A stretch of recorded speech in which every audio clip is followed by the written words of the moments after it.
Hello बच्चों, let's read the question first. Which one of the following nutrient is not available in fertilizers? Nitrogen, phosphorus, iron and potassium. कौन सा वो nutrient है fertilisers में जो usually present नहीं होता? तो यहाँ पर जो हम की कंसेप्ट यूज करेंगे वो होगा फर्टिलाइजर्स का. फर्टिलाइजर्स की स्टडी करेंगे. फर्टिलाइजर्स, अब फर्टिलाइजर्स होते क्या है हमें पहले ये समझना पड़ेगा. फर्टिलाइजर्स को जानने के लिए हमें ये पता होना चाहिए कि प्लांट्स को, जब प्लांट्स ग्रो करते हैं तो उनको न्यूट्रिएंट्स की रिक्वायरमेंट होती है.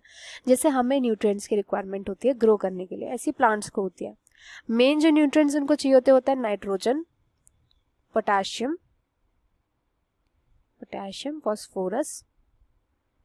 फास्फोरस. ये जो होते हैं मेन न्यूट्रिएंट्स होते हैं जो प्लांट्स को ग्रो करने के लिए चाहिए होते हैं. इसलिए मोस्ट ऑफ द टाइम इनका यूज किया जाता है फर्टिलाइजर्स के अंदर. ये मिलते का ये रूट सोखती हैं, कहाँ से अंदर एब्जॉर्ब करती है? सॉइल के थ्रू ये एब्जॉर्ब करा जाता है, सॉइल से एब्जॉर्ब होती है. एंड कई बार जब सॉइल के अंदर ये प्रेजेंट नहीं होते, क्योंकि उधर और भी ऑर्गेनिजम्स प्रेजेंट है सॉइल के अंदर, वो इसका यूज कर लेते हैं.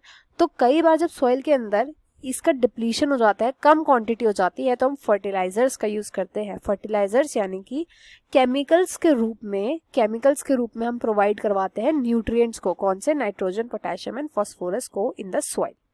तो इनको हम बोलते हैं फर्टिलाइजर्स.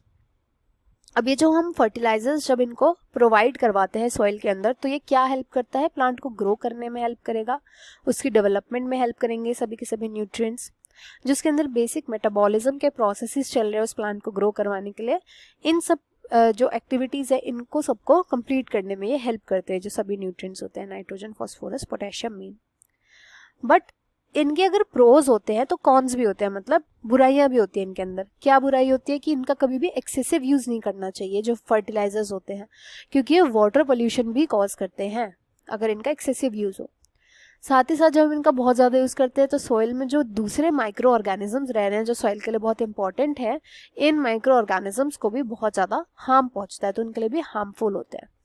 तो ये मेन इनके प्रोज एंड कॉन्स थे. इधर नॉट अवेलेबल कौन सा होगा? तो नाइट्रोजन, फास्फोरस, पोटेशियम तो होते हैं, आयरन नहीं होता. तो यहाँ पर आयरन राइट आंसर होगा. I hope you understood well. Best of luck and thank you.